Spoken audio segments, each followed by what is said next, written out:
Okay, so if you're a student, move up to one of these tables. I think it's pretty self-explanatory. I didn't assign seats. I said move up. What was the name of that? Curse of Christmas. Yeah. Something like that. I doubt they have it. I don't think it's a real thing yet. Oh, okay. So I have a couple of quick announcements. First, some of you that have been here for a while, you may not know there's bathrooms right over here. So should you need to use the facilities, you can go into the creepy dark hallway over there and find the bathrooms. So here's the thing. Like there is a light over here, but it's like an old gross light, so it's kind of greenish. I'm just not a fan. The darkness is better, exactly. So there's bathrooms right there, but there's also the ones in the main hallway too, just in case. So we have lots of things that we need to discuss. Are you guys ready to discuss these lots of things? Good.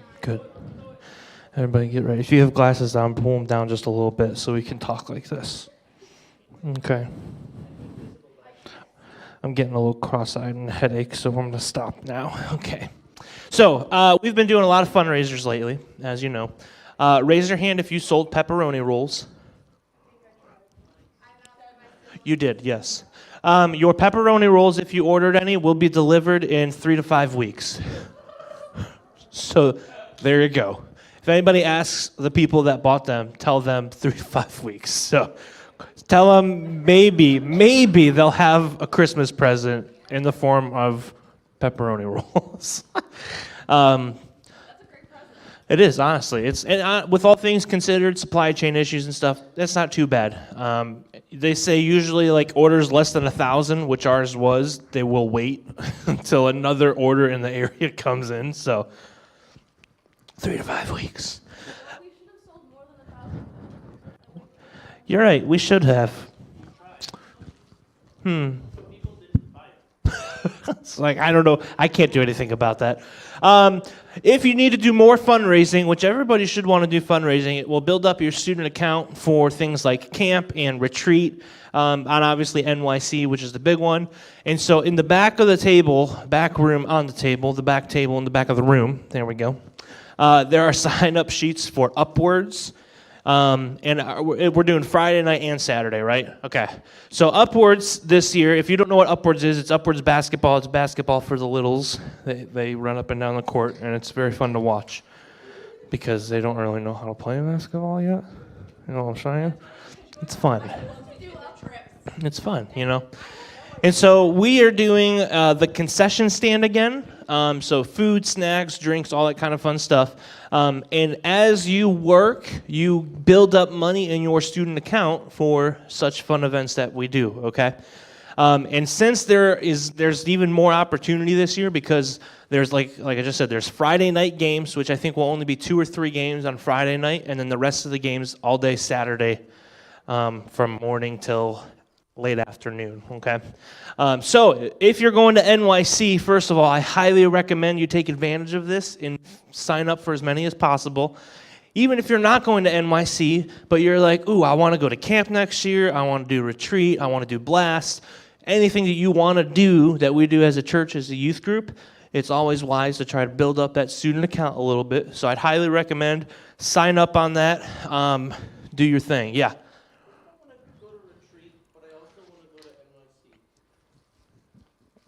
There's no, you can do both. I know. Yeah. Spends money instead of. Correct. So you have to raise more money to spend more. Yeah. I'll tell you guys, just because this year is kind of funky with NYC, so I have not got any details for you yet, but we're in the works for Winter Retreat doing something completely different, where it will be little to no cost is the hope. Okay? So we're still planning it. Me and your adult leaders are trying to figure out what we're going to do this year. It'll still be around the same time, around February-ish. All right. And so don't stress about that too much, about wanting to do retreat and NYC and camp and having to pay for all these things. I'm trying to make retreat, whatever it is, as cheap as possible. So, yep. So yeah, Upward signups are back there. If you have questions on like, okay, what am I doing? You need to ask Heather. Heather's in the back. Say hi, Heather. Or ask Dakota. Dakota's right here. Say hi, Dakota. Then say hi, Dakota, Heather. Perfect. Well done. Well done. Very good job. That's right. And then a couple other things we'll do, and I've had a couple people have asked too, like, Tommy, can I do fundraising even if I'm not going to NYC? The answer is yes. Do whatever fundraising you want. It will just go in your student account for other normal things. So in the month of December, we're going to do a cookie bake sale type of thing. On Sunday, we're going to sell some Christmas cookies as well as some normal cookies. I haven't actually gotten this approved yet by Pastor Curtis, but I'm just going to go for it anyways. December 18th. It's a Sunday. December 18th. It's a Sunday. It's a Sunday before Christmas. That is when we want to do our cookie sale, okay?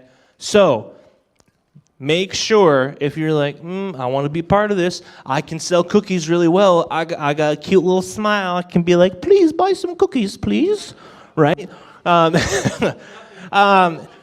First things first. Hey, this is important. What's the one thing you need to do a cookie sale?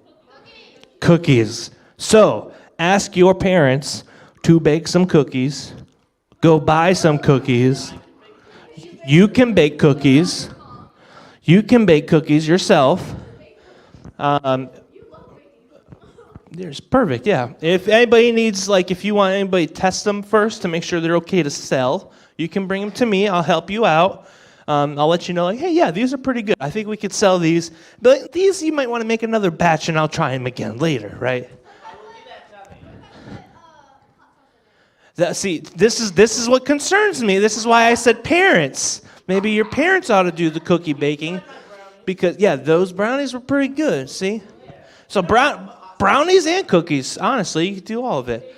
Any baked good, yeah. If it's Christmas themed, awesome. It doesn't have to be. Like a plain good old chocolate chip cookie is awesome, you know? Yes. That's like a white noise machine. Yes, Gabe, sorry, I couldn't hear you because of all the talking. Huh? What? A U-log. Y-log. Y-log. A y-log.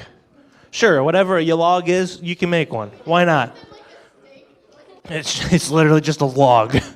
And it says "ya" on it. Y-log. What is a y-log? Oh, yes. Please. By all means, be my guest. Pumpkin molds are easy. Okay, I'm getting so distracted because of cookies and desserts and deliciousness. So bake sale, Sunday the 18th. Make sure you are, and it's not just like bring cookies and you're done. You need to be here to sell the cookies too, okay? That's how you will put money in your student account. Okay, makes sense? Everybody give me a big thumbs up. I only asked for one. So making up the difference. Perfect. Okay, I like that. Did I have any other announcements I had to make? I didn't write them down this time. Oh, it's tomorrow. Yeah. It's $350 or $300? $350. Okay, I couldn't remember. If you are going to NYC, the next payment on your payment plan is scheduled for tomorrow, December 1st, for $350. If that means it doesn't come in until Sunday when you all come to church and your parents, like, because here's the thing, your parents, if they're writing checks or cash or whatever, they can just put it in with the offering and stuff on Sunday. That's totally fine, okay? So you don't have to, like, rush to get here tomorrow sometime before the church closes, all right? If you have any questions on that, I still have packets in the back, I believe, that have all the deadlines and dates and stuff for when payments are due. If there's not any, I can print some off, all right? So just catch me afterwards for that, okay? Worship team, why don't you guys come up and get ready? We'll sing a couple songs tonight. Obviously, you look around, you can see the room is a little light. There are some people that are sick. It's that time of year. Yes, thank you, Isabel. We have a float in the parade this year. The church does. Saturday, that's this Saturday. I think it starts at 6, right? Yeah. 6 p.m. Yep. Lineup is at 5. Yep. So we have a float where there's our worship band is performing a couple songs. It's going to be a grand old time. So line up somewhere and say, "Hey, what up?" Yes. No. I'm doing announcements. Sorry, Melissa. Wait, what was the announcement? I'm just kidding. You're saying the choir is doing caroling, right? Yeah, at the gazebo at 5. At the gazebo, right in town. Cool. Right at 5. Yes. You should do a reminder of the schedule of what weeks we're not doing youth group. Yes. Perfect. I will do that. What was your announcement? For the parade, we're having a float in the parade, the churches. So like the worship band's playing a couple songs, and we have a horse that's being Max from the Grinch, and a child riding the horse as the Grinch. Don't forget the teen and child. Teen and child, yes. there is somebody there to help hold child, so child does not get hurt on said horse. Huh? Sometime during the parade. That's the best accurate answer I can give you. If I'm not doing the choir thing, can I be on the float? No. You can walk. I said if I'm not doing it while the float happens. You can walk with the float and hand out stuff, but the float itself is filled. Sorry. And candy, yeah. We have, obviously it's parade. We have to have candy. Yes, Pat. So parade, so if you're walking with the float, which you don't just show up, make sure you tell somebody or ask somebody that we don't need necessarily 30 people walking to hand out stuff. So let me know or call the office, but we'll meet at the high school at 5 for the lineup, okay? Yeah. So youth group, so last week we canceled because of Thanksgiving. I hope everybody ate a lot of turkey and bread. That's all I was really concerned about. So we have youth group this week, next week, and the week after. And then the week after that, this is already confusing. Numbers.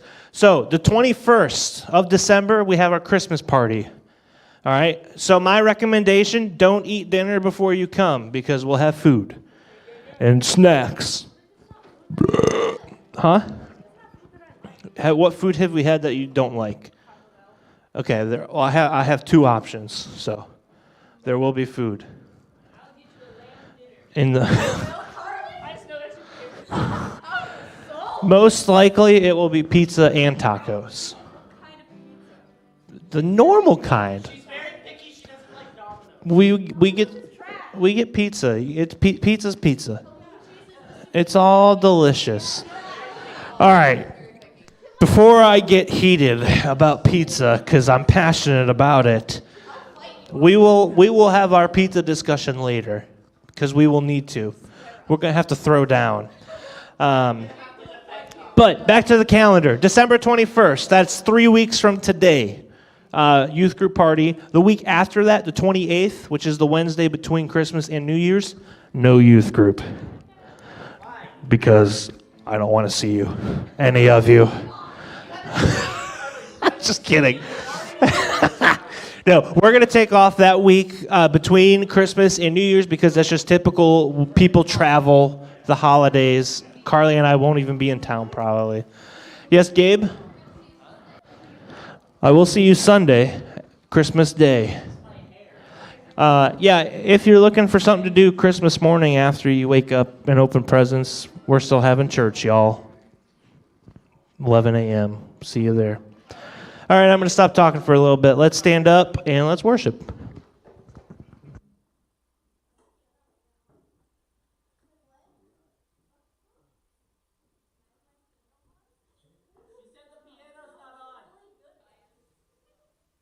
You were the word at the beginning.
Amen.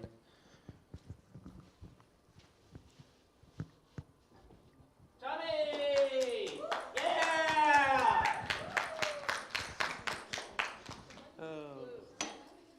Not as loud as you do. Half the people are gone.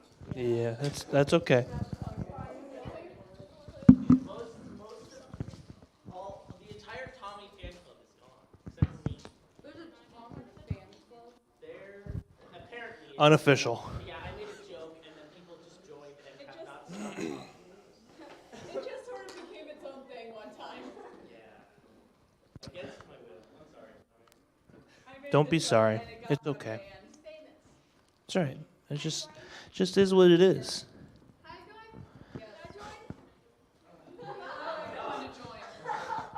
I don't like where this is going. All right, so tonight we're starting a new series called Halo. Everybody go, oh! That's pretty good. This room sounds like it's filled with angels, with halos. We're gonna make that a thing in church. If I have, like, I'm gonna come up with a signal so that way in church you guys know to stand up out of your pew and just go. Yeah, with the. Perfect. We'll do it right in the middle of Pastor Curtis preaching too, and that way he'll throw him off. It'll be hilarious. See, but if I start it, then I'm a part of it, and then I get fired. So. I'll do like a baseball steal sign. It'll be like. Well, see, you sit in the front, we can't see your face. Well, yeah, I'll turn around, which will be pretty obvious. So, oh well, they're gonna be very confused. The real test. It was certain, like, stretch. Oh.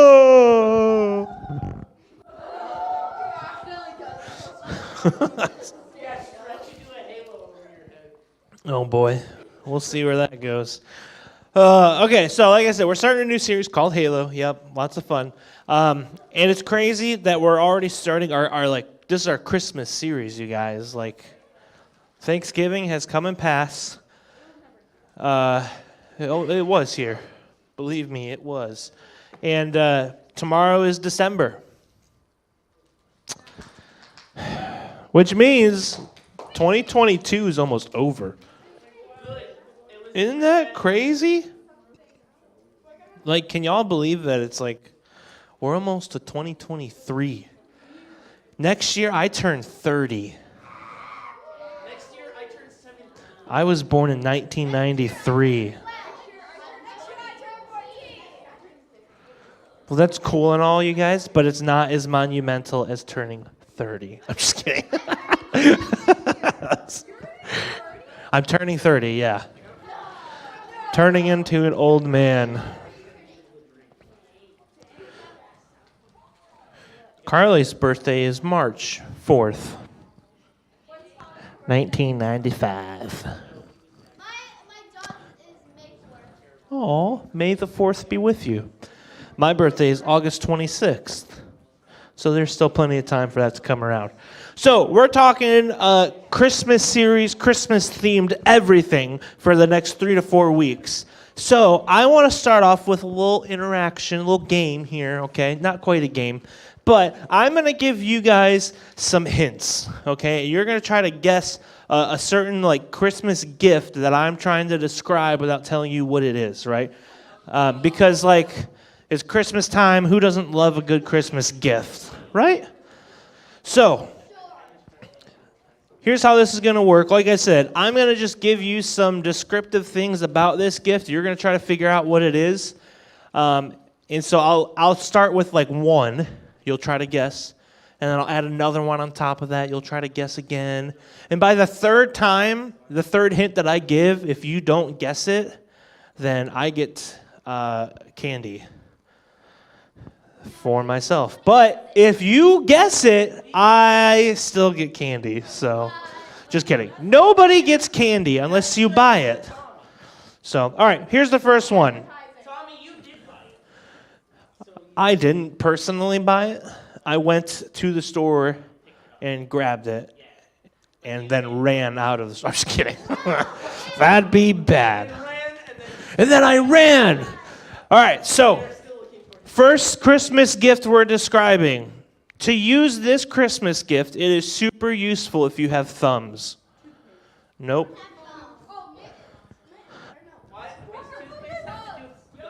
No, no, no.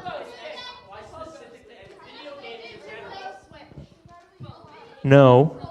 No. No. No. Gaming in general? Maybe. PlayStation? No. Maybe. No. Is it a board game or a video? All right, next. Also, so using thumbs are helpful. A little kid might yell this from a playground swing.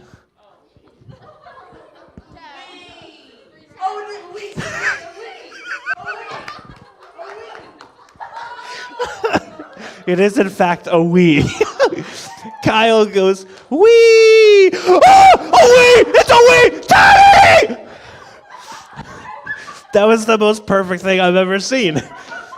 You guys have seen things on the internet when it's like you finally draw a line from A to B and you figure it out and you're just so excited about it. Dude, this is perfect. You got it. A Nintendo Wii. The third hint, not that we needed it, was it's not original, it's not Super, it's not 64, it's not a Cube or a Switch. But it's a Wii. Yeah, it's not any of those Nintendo things. It's, you know. Oh, no. All right. Now, this Christmas gift is one that I have no clue what it is. Okay? Apparently, it came out in 2019 recently. I should know what it is. No clue that this was a thing, so good luck.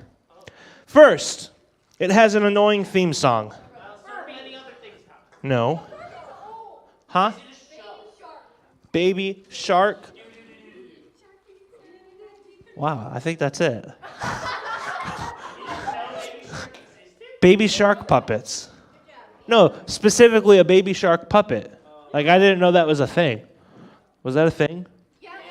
It is? Like, I know the song. Baby Shark, do, do, do, do, do, do. Baby Shark, do, do, do, do, do, do.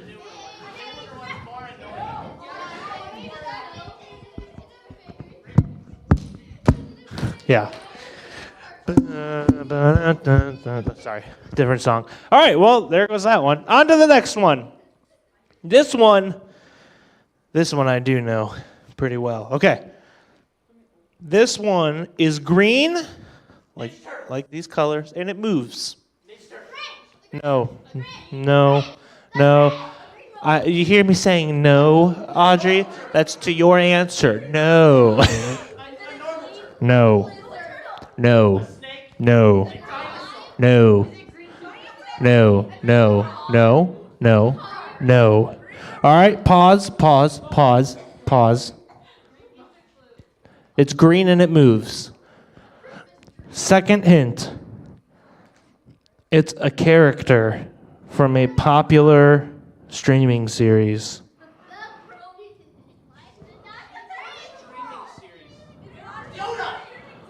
No. Grogu. Thank you. An animatronic Grogu. That came out in 2020. Look at there. Anybody have an animatronic Grogu from 2020? No? No? Me neither. I don't have any. Yeah. About to say, I don't think there would be. All right, I'm going to try to think of a super random one on the spot, okay? I'm going to guess something that I got, what my favorite gift as a child that I got, okay? First things first, it is red. What's with you? Toothpaste. Nope. No.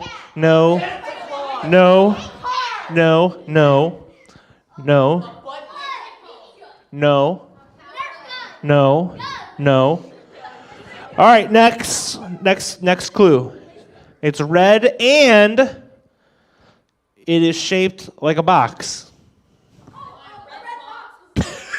A red box. No. No. It's in the shape of a box.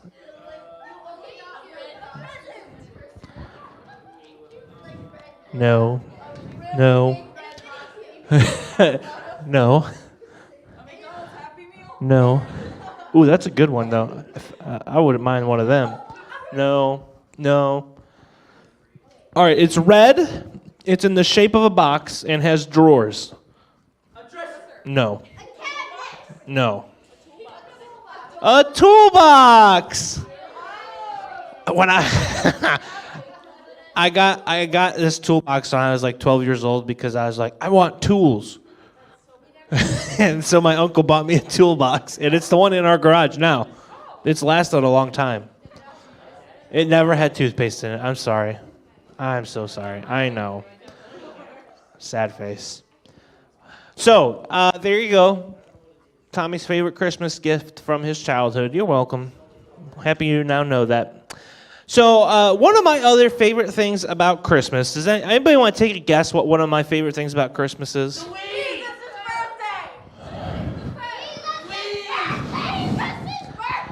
Okay, hold on. I love you guys so much, and I love your interaction. What I don't love is the headaches that come from the loud noises. So let's try the old trick of hand raising.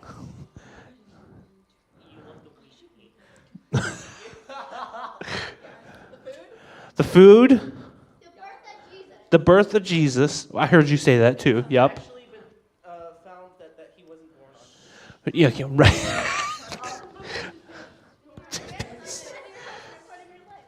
What? I don't think that's quite it. Christmas decorations. Any other guesses? Cooking? Santa Claus. He's a good part of it. Cookies. No. Those are great too, though. My wife is pretty stinking awesome. I agree. She's also pretty awesome. My favorite thing about Christmas, other than like spending time with family, is definitely the food. So whoever said food, you got it. Man. Huh? Well, yeah, the birth of Jesus is awesome too.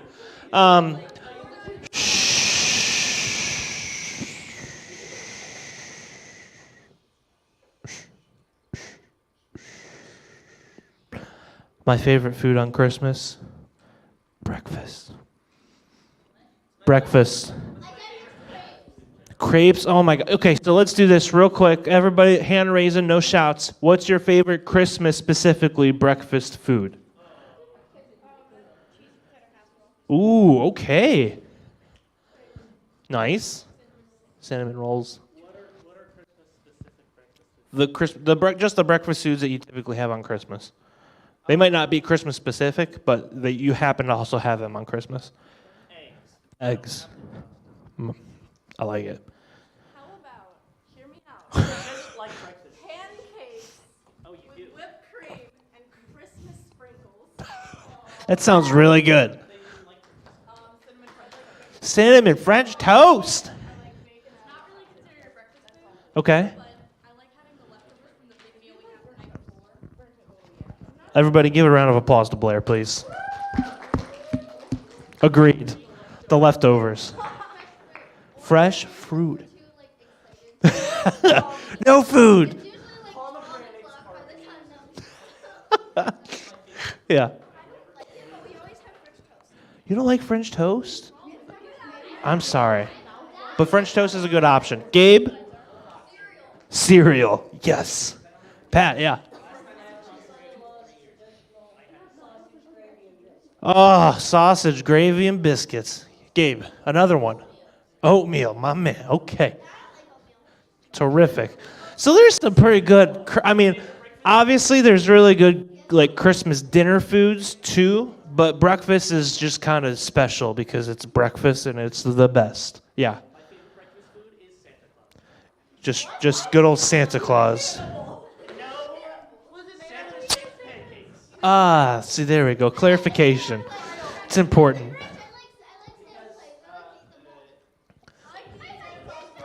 All right, let's keep this conversation going. Tell me, what are your favorite things about Christmas? Presents? Hey. Shh. Ooh, nice.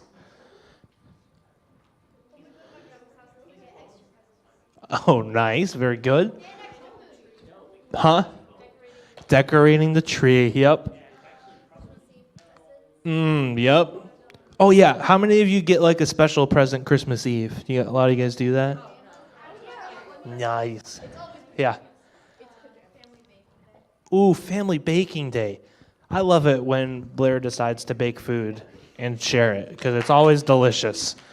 Yeah. Movie marathons. All right, Dakota, what are we doing? What's the normal? The Hobbit, the extended edition of The Hobbit, and the edition of Lord of the Rings. Yes. Yes. Gabe.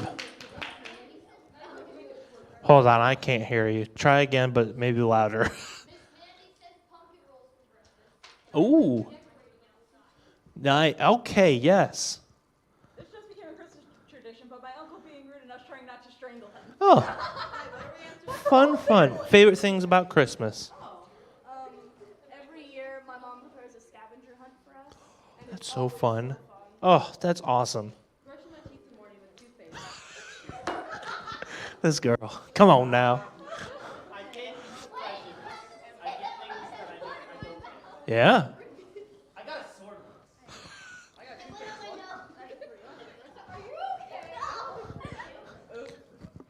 Bye. Everybody say bye, Audrey. Where were we? Blair, yes. every time I go to North Carolina for Christmas. Yep. we bake cookies, and then as soon as they're like cooled off enough to hold, we go caroling and hand out cookies around my That is awesome. Yes, last one, Gabe. Hunting season. It just so happens to coincide with the Christmas season. I like it. Oh my gosh, you guys, guess what?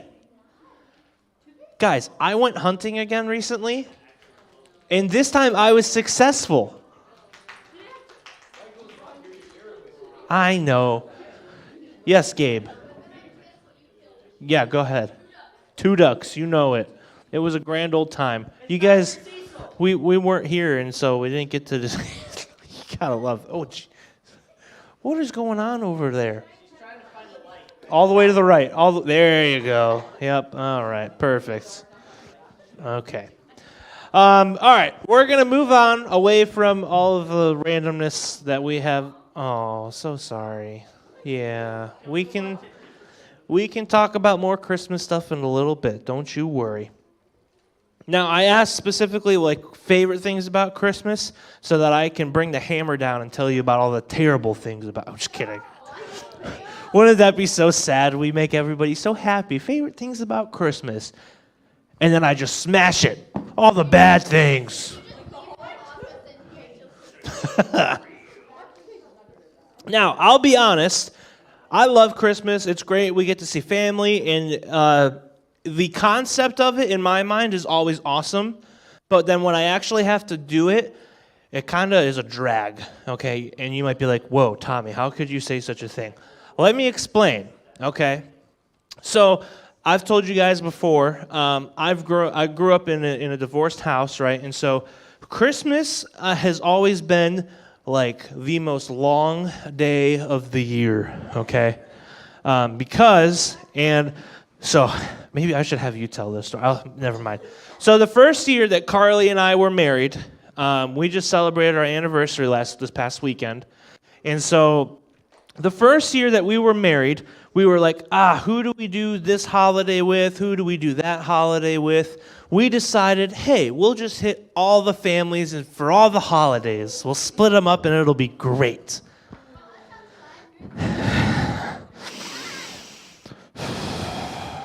So, my family is gigantic. And so Christmas Eve, growing up, Christmas Eve, we'd have to go to 3 different places. And Christmas morning, we'd have to go to 5 to 7 different places. All right?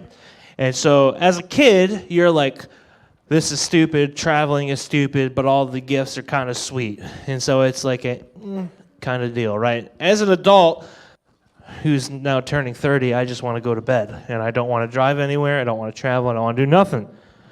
The first year Carly and I were married, our Christmas consisted of Christmas Eve, two places my side of the family. I went to one aunt's house, then to the next, and then we went back to Carly's parents' house. Christmas morning, we woke up to gifts at her house. We went to my mom's house, then we went to my dad's house, and then we went home. Oh, we went to grandparents' house, and then grandparents' house too, yeah. So that was 5 days, 5 places Christmas morning. Sorry, for some reason when I talk, I have to burp. I don't know what the deal is. So we get done with all these visits, and we're heading back to our apartment at Beulah Beach Camp in Vermilion, Ohio. Yeehaw. And we go, man, we hungry. And Christmas Day, there's not much open on Christmas Day other than Chinese takeout, and so that's what we got. I don't know if it was the traveling. It wasn't the food. The food was delicious, and okay, maybe it was. Carly didn't get sick. I think it was just all the traveling. But we got home, we unpacked, we started eating our Chinese food, and mine did not stay inside of me. Mine, I'll try to, I don't know, I'm sure you guys can handle it. I threw up lots. And it was so bad to the point where I was like, Carly, get me my beard trimmer. I need to cut off my beard. So I literally, after I was done heaving into the toilet, I go over to the sink and I'm cutting off my beard before I get in the shower because I feel so gross. And listen, Carly and I got married on November 26th, so we haven't even been married a month yet, okay? And Carly's having to deal with this. And at first, so me, I'm like, I'm a grown adult. I can handle it. Like, I don't need to be babysat. You know how like sometimes when you're a kid, your mom or dad will come in, they'll pat you on the back. You know, if you have long hair, they'll hold your hair for you. Oh, poor baby. Well, that's what Carly's trying to do to me. She's trying to console me. And I'm just like, leave me alone! I'm trying to be in my pain and sorrow by myself. And we haven't discussed this yet because it hasn't come up yet, right? So every time since, which I haven't gotten sick that many times in the last 5 years, but now Carly knows, just leave me alone, right? That was our first Christmas together. Aww. Aww. Yeah, isn't that nice? Yeah. I did use toothpaste afterwards. Yes, thank you. It was not specifically red, although there's probably some red in it. I don't know why you guys want to know the answers to these questions. That's what we're doing. Now, I tell you that story not to gross you out, but to let you know that sometimes the holidays can be stressful, right? Sometimes, yes, there's lots of fun. The food is great. The family is great. The gifts are great. It's all fun. But sometimes it's also kind of a drag. Sometimes we struggle a little bit to get into that, to that festive spirit. Sometimes we have a hard time, just being happy and being around and present. And maybe it's because we're not feeling good, we're sick, or we're just struggling, but sometimes families fight. You might be upset with a sibling, you might be upset with a parent or a cousin or an aunt and an uncle or whatever it is, and sometimes it's kind of just this is kind of weird. And I'm having a hard time being all festive and in the spirit of Christmas, right? Sometimes that can be difficult. And so really, what we want to look at tonight is, why is Christmas that most wonderful time of the year? Because when we don't feel in that festive spirit and we're supposed to be all happy-go-lucky, we might be wondering man, is God's timing off a little bit? Could he ever be wrong? Because it doesn't feel like I'm very happy right now when I should be. Maybe he's a little off. Maybe we're wondering, man, does God really know what's going on? Does he care really what's happening right now? maybe we're wondering, can God really be trusted to come through? Because I'm having a hard time. Is he there? Like, does he know what's going on really? Because it's kind of difficult right now, right? And so really, this Christmas, maybe you're fine. Maybe you're good. Maybe you're excited. You're excited to spend time with family, to have some good food, to enjoy company. But maybe you're not. Maybe you're kind of struggling a little bit. So what we want to do tonight is we want to look at the story of the first Christmas. Everybody go, aw. The first Christmas. No, there are rules. There are rules. All right, everybody. Hey. Here's what we're going to do. I'm going to count to 3. I want you all to turn to your neighbors and just talk nonsense for 20 seconds so we get it out of our systems. 1, 2, 3, nonsense. Go.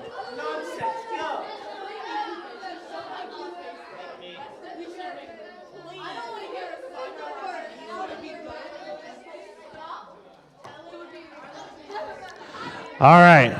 5, 4, 3, 2, 1. All right. Nonsense over. No more side conversations. All the nonsense has been spoken. We can be done with it. Terrific.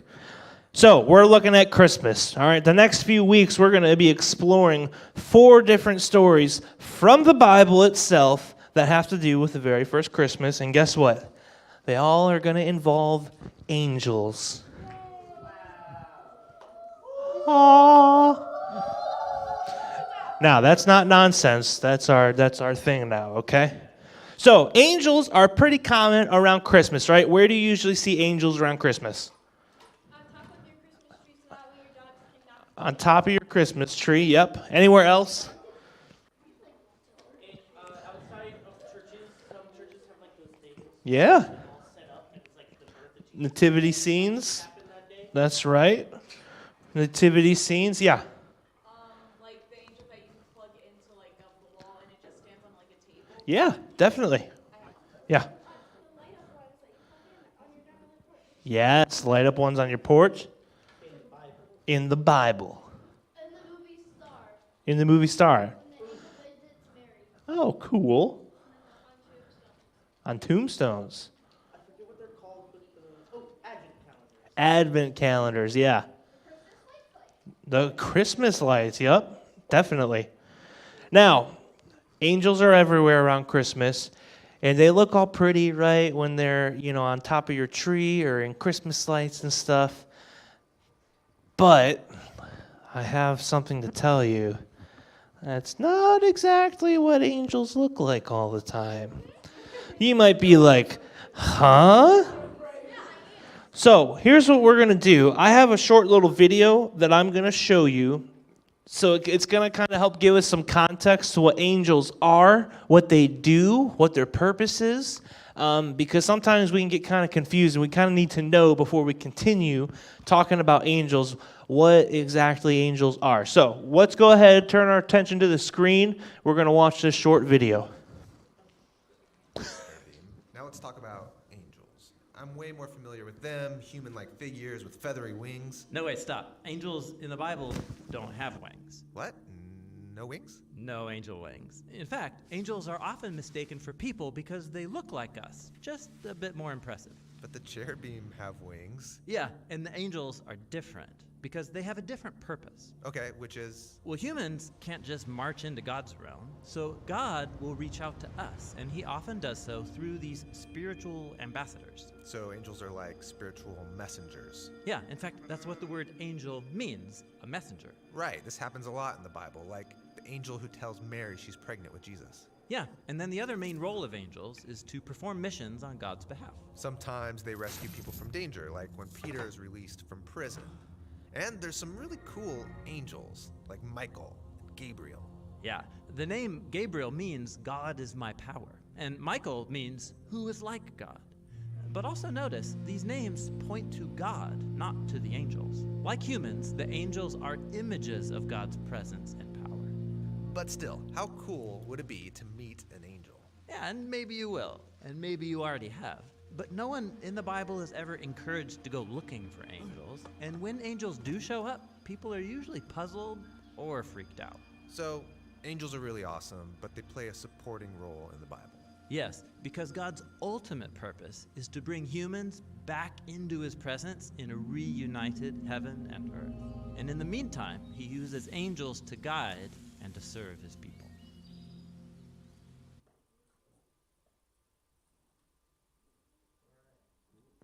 So, angels are kind of in the Bible, they're kind of often seen as like background characters.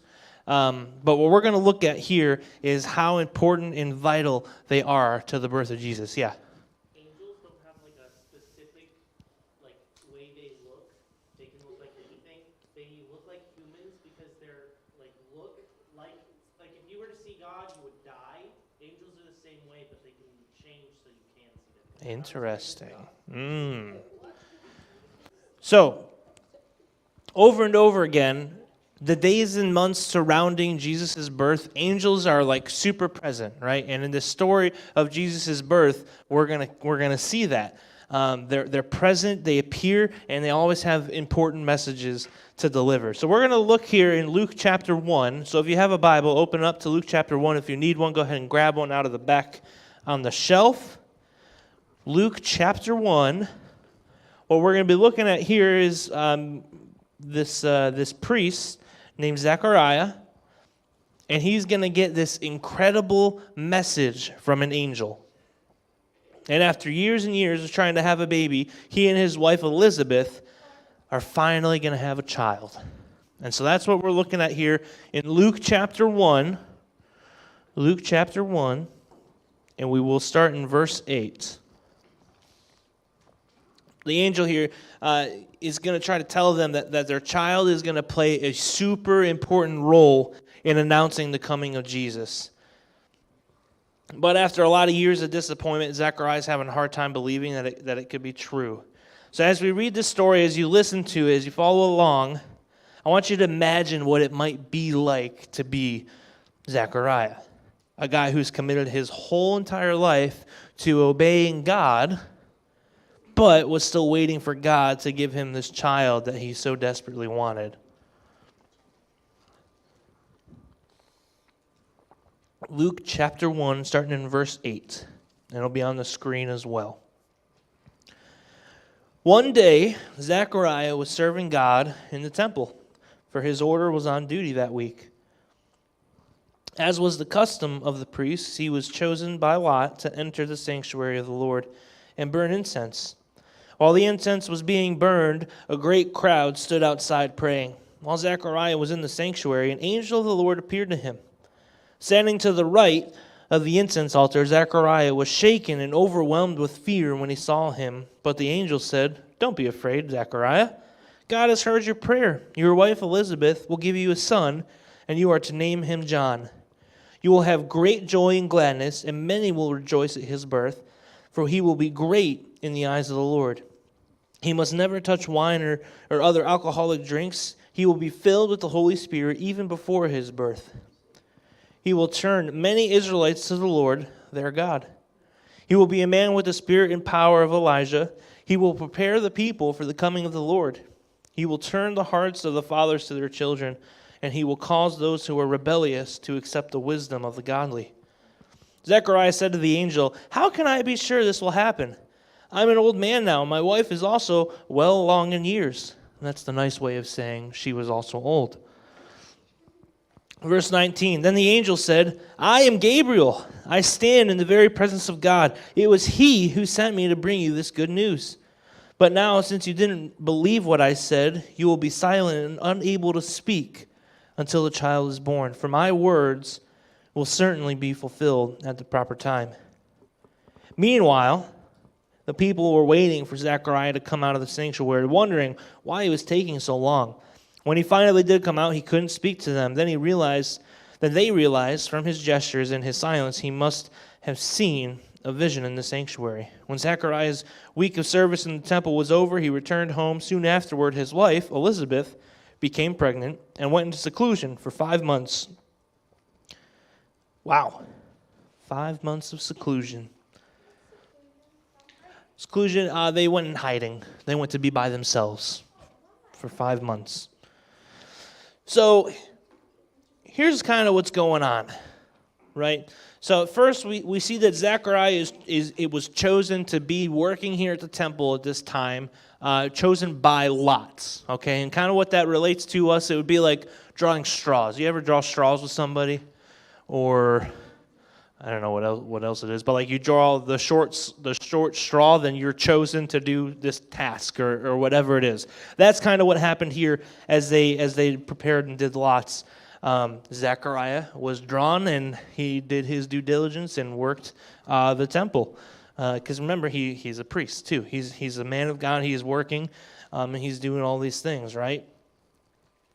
But God decided that this was the day to introduce Zechariah to a bigger story, right? He thought he was just going to go to the temple, do his thing, light some incense, do some praying, and then Gabriel, this angel, appears to him, meets him, and says, "Hey, I got some news for you, brother," right? And he's telling him all these things, right? So this random appointment and visit from Gabriel was not random at all. It was very purposeful in preparing him for what's going to happen, for what's coming. He says, "Hey, your wife, guess what? She's going to have a baby. And you got to name that baby John. And John's going to be instrumental in the coming of Jesus, in the coming of the Lord," right? And it was all purposeful and planned, all for a reason. That's right, no alcohol as well.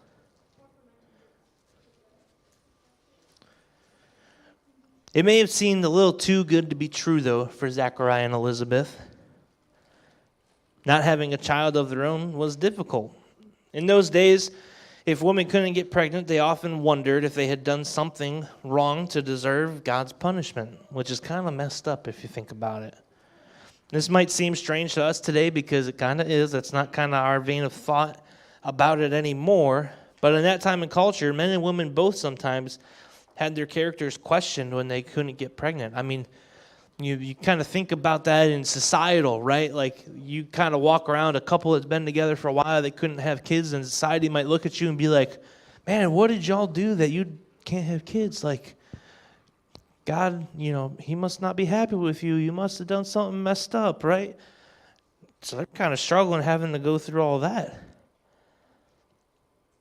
But, of course, Zechariah and Elizabeth's inability to have a baby didn't have anything to do with their character or their supposed sins as people may have put onto them and thought.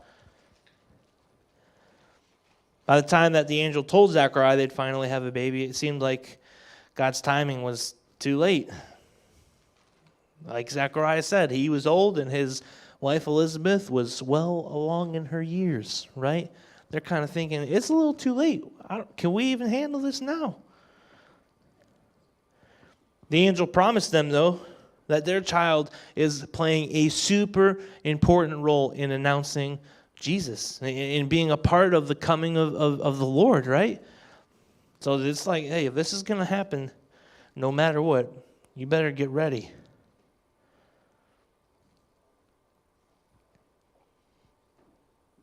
After a lot of years of disappointment, Zechariah kind of had a hard time believing that it could be true. He doubted. He's like, "I don't know about this, Gabriel, if that's who you say you are." His struggle to believe God probably wasn't because he was rebellious or intentionally distrustful of God, but when you spent so much time being disappointed, you kind of just start to expect disappointment, right? You kind of temporarily forget how it feels to be hopeful for something, how it feels to maybe live expectantly of something good to happen. Because God was working. And of course, God did exactly what the angel promised. Elizabeth became pregnant with a baby who'd one day grow up to become John the Baptist, the guy who would help prepare the world for Jesus' message, for his gospel, for his ministry, for his work. God was not too late. Zechariah and Elizabeth, the whole world, he was right on time. This happened right as he planned it. Be like, well, I don't know, Tommy. Why did they wait for Zechariah and Elizabeth to be so old? It doesn't matter, because that's how he planned it, and that's how it happened. Maybe you've had some questions, some disappointments, some doubts around some of this stuff, around Christmas, with family, with church, whatever it is. You may have gone through some things like that as well. But I want you to know that there's room for you. Just like there was for Zechariah, there's room for you in this Christmas story. We kind of get caught up sometimes in the Christmas spirit of things, kind of we talked about, all the family, the gifts, the food, right, which are all great. But sometimes we get caught up in that and we forget about this Christmas story here with Jesus. Sometimes it feels like, maybe God's timing is off. We might feel like, God, I think you're a little off on this. Why? Because it's not aligning with what we want in our timing. Because guess what? We're human beings. We're selfish. We want to do everything our own way and in our timeline when we want it. Just like J.G. Wentworth, it's my money and I need it now. Anybody get that reference? I'm about to say, you guys, I'm sure you've seen the commercials. But we think like we deserve something. We feel like sometimes that we know best.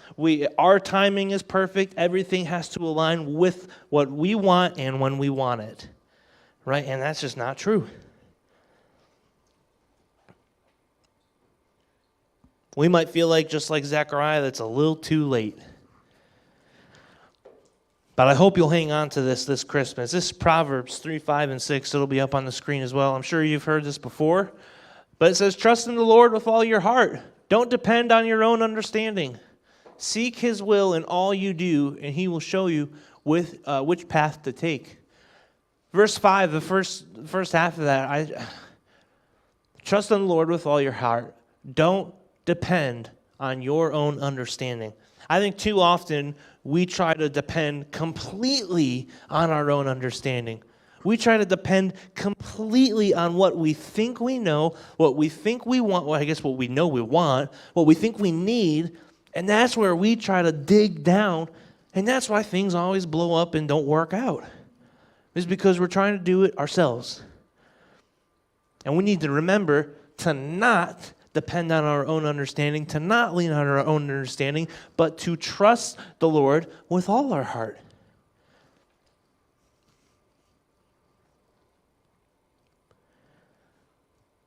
I'll tell you, just to prepare you a little bit for the rest of your life, there will come times where you might feel like, God's timing is wrong. He didn't answer these prayers. He didn't do this. He didn't do that. And we take that and we kind of twist it to make it he wasn't there for me. He let me down. Instead of understanding and realizing that, it's just not now. It's just not time for this now. Right? We might be thinking like, man, Carly and I, early on, our freshman year of college, decided to not date, right? We went on a couple dates, but we decided to not be boyfriend and girlfriend because we're like, if God wants us to be together, we have the rest of our lives to be together, right? Now, I could have been like, I'm locking this girl down ASAP, which I kind of did, but we were kind of like, you know what? If God has somebody else for us, if he has a different plan for us, going to college is a big step in that. We might need to feel it out, pray, take our time, because if we wanted to do it our way, we could have just started dating right then and there, and yada, yada, yada, right? Now, we dated eventually, and then now we're married. Praise the Lord. Amen. Hallelujah. Right? Sorry. No, I'm not. No, come on. But sometimes we're kind of in the vein of thought of, I want to do it in my time, the way that I want to do it, to get the results that I want, because I know it's best for me. But then when things go wrong, Who do we blame? We blame God. Why though? That was all on us.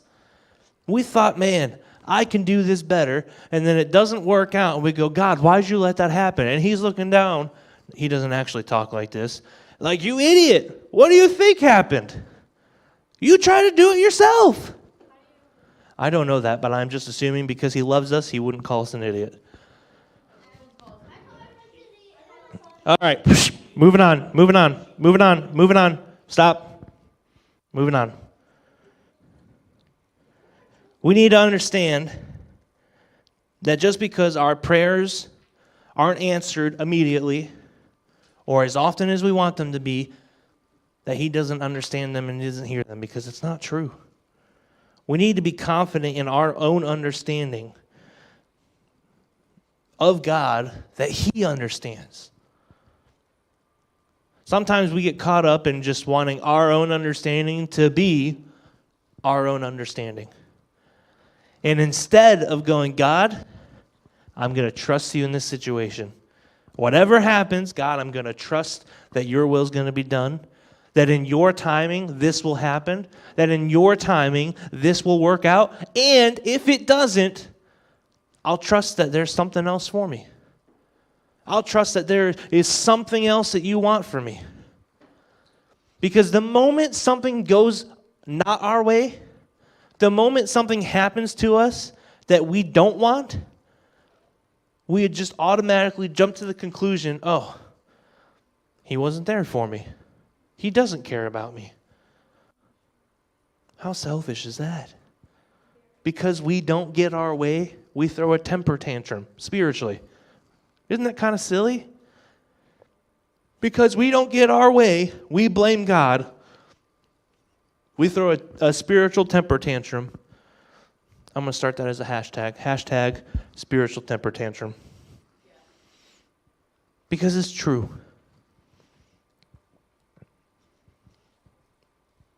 We need to understand that God's timing is always right.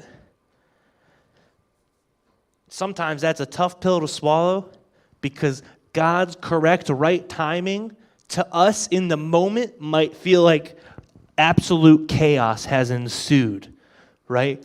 We might be in the trenches going through all this garbage, and for us to say, God's timing is always right, while we're burning. You guys know the meme where the house is on fire and the things, this is fine.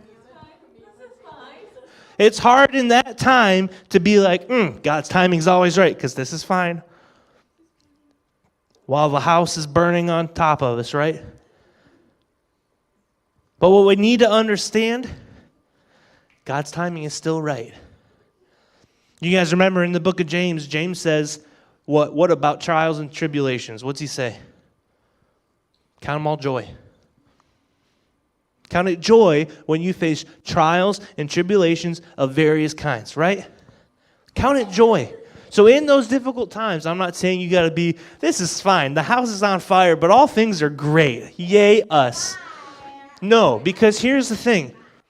He wants you. He wants real, authentic you, right? So if you need to be in this moment of terror and chaos and just crap, I know, poop, oh my, right? And you need to be mad, and you need to ask God why, you need to shout, you need to scream, do it. But get over it. Now, I don't say it like, get over it, like, okay, that's not what I'm saying. What I'm saying is, take the time to get your emotions out, to yell, to scream, to do what you have to do, so that you can leave it behind you and get to the place to say, God's timing is always right. For a time, I was going through the ringer. I was going through the fire. Things were bad. But God's timing is always right, and I'm going to be out of it soon. Better things are coming because God's timing is always right. We don't realize it, and it's so funny to me that we don't realize this until we're out of it. But we go through certain things purposely. Why? To make us stronger. To deepen our faith.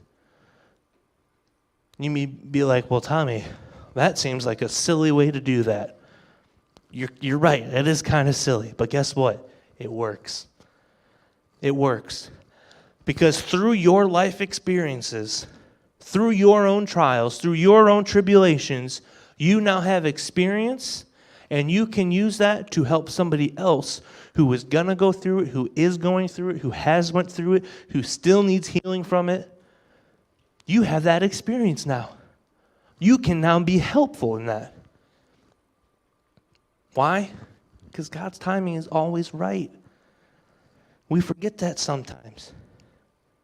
We think that just because life is difficult and kind of crummy, we think, this timing's terrible. God doesn't want this for me. He doesn't, but guess what? We're going to go through some crummy stuff sometimes so that we're made stronger, so that we grow from those experiences, so that we learn from those experiences. Why? Because God's timing is always right. Now, knowing this, I want to make this clear too, does not mean that you then have an excuse for your own, I don't know if there's any other way to say it, so I'm just going to say it, for your own self-pity, okay? So, what I don't want you to do is be like, man, spiritual temper tantrum, physical temper tantrum, for weeks and weeks and weeks and weeks, okay? You cannot use God's timing is perfect as an excuse, waiting for something good to happen. You need to put in some effort, okay? So when you realize finally, when it can click that, I'm in the middle of my hashtag spiritual temper tantrum, this isn't where I'm supposed to live, I'm going to put in some effort. I'm going to start moving out of it because God's timing is perfect. He doesn't want me staying in that. He wants me to put in effort. He wants me to get back in His Word. He wants me to start praying again. He wants me to have accountability. He wants me to go and ask for help from a mentor because His timing is always right. I know that might sound like a hard pill to swallow. It might be a difficult thing to believe and understand because some of you might be in a crummy situation right now and you might be asking yourself, God's time is always right. Really? Yeah? Okay. Let me tell you about my life right now, right? Some of you might be in that, and I understand. It might be really tough. But for a time, just for a time, you're there. We start putting in some effort. We start reaching some hands back and forth. We can pull you out of that. Because God's timing is always right. And once you're through it, once you've been through it and you're way over here now, chilling up against the wall, you're going to look back one day and be like, man, I can't believe the way I acted during that, but look at where I am now, chilling up against the wall. Get it? It's just for a time, because God's timing is always right. I want you to close your eyes. We're going to close. We're going to be done. We're not going to do small groups tonight. We'll pick them up again next week. But while your eyes are closed, what I want you to do is just think about maybe some past experiences you've had that you've been pulled out of. Some past hurt, some past pain, some trials and tribulations, some bad experiences, but they're in the past. They're not here anymore. You've come out of them. You've defeated them because of what Jesus has done in your life. And you can look back on that now and see the ways that you've grown, the ways that you've been made stronger, all because God's timing is always right.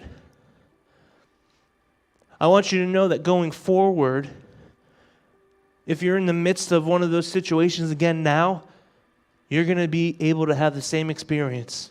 Later down the road, you'll be able to look back and say, wow, I was in the ringer then, I was in the fire then, but look at where I am now because God's timing is always right. So God, I want to pray over everybody here, whether it's past experiences, it's current ones, or it's ones that we will inevitably go through again, that God, for a time,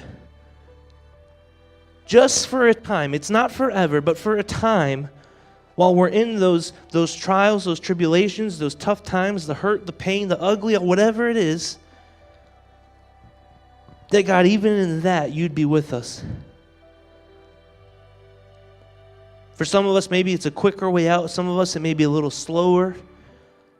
But only for a time. And one day, God, we look back on that moment, that time in our lives, and we see the ways that you were working.